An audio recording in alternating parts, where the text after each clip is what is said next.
Maqaa Abbaa, maqaa Ilmaa, maqaa Hafuura Qulqulluu, sadan Waaqa tokkoon. Ameen. Addunyaan kun uumamuu isaarraan dursee teessoonsaa laboobama abiddaan kan marfame irra kan ture, dandeettii isaatiin hundumaa bituuf gaggeessuu kan danda'u Sillaasee na uumeen nan faarfadha.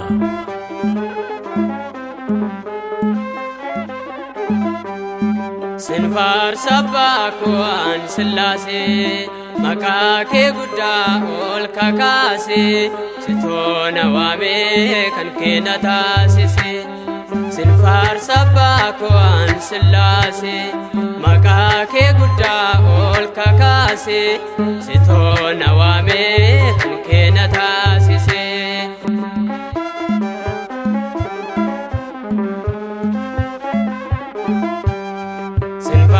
Abbaa koo duraa jechaa ture, sin faarsa Abbaa koo sunis Waaqa biraa.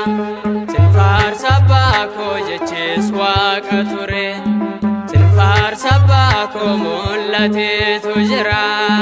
Kunoo mul'isee saalumaasaa, kunoo mul'isee saalumaasaa, dursee barsiisuuf saba isaa. Sin faarsa Abbaa koo Sillaasee, maqaa kee guddaa ol kakaasee, sitoo na waamee kan kee na taasise.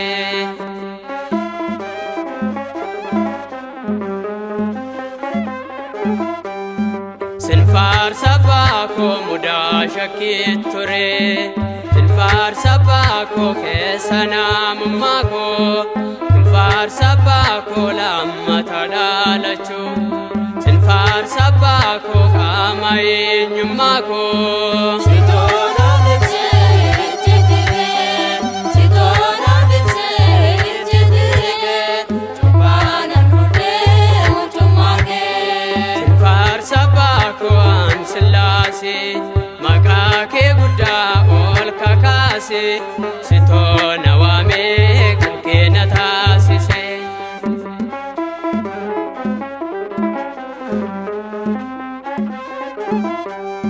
Sin faarsa Abbaa koo dhaga'uuf dubbachuu, sin faarsa Abbaa koo kennaa harka keetii, sin faarsa Abbaa koo galataaf na baasee, sin faarsa Abbaa koo ani mucaa keetii.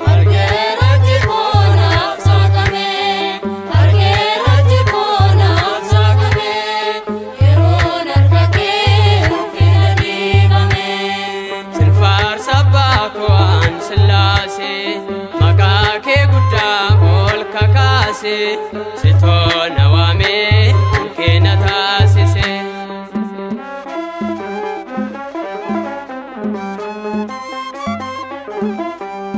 Sin faarsa Abbaa koo waamamee tan ba'ee, sin faarsa Abbaa koo tabba guddaa irratti, sin faarsa Abbaa koo dubbii kees dhaga'ee, sin faarsa Abbaa koo duumessa keessatti.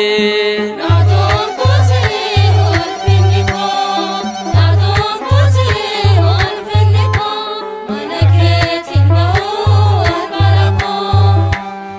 Sin faarsa Abbaa koo ani Sillaasee, maqaa kee guddaa ol kakaasee, sitoo na waamee kan kee na taasise.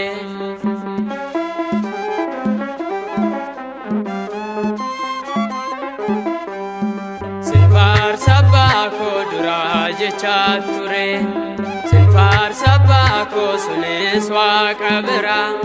Sin faarsa Abbaa koo jeches Waaqa ture, sin faarsa Abbaa koo mul'ateetu jira. Kunoo mul'isee saalumaasaa, kunoo mul'isee saalumaasaa, dursee barsiisuuf saba isaa. Sin faarsa Abbaa koo ani Sillaasee,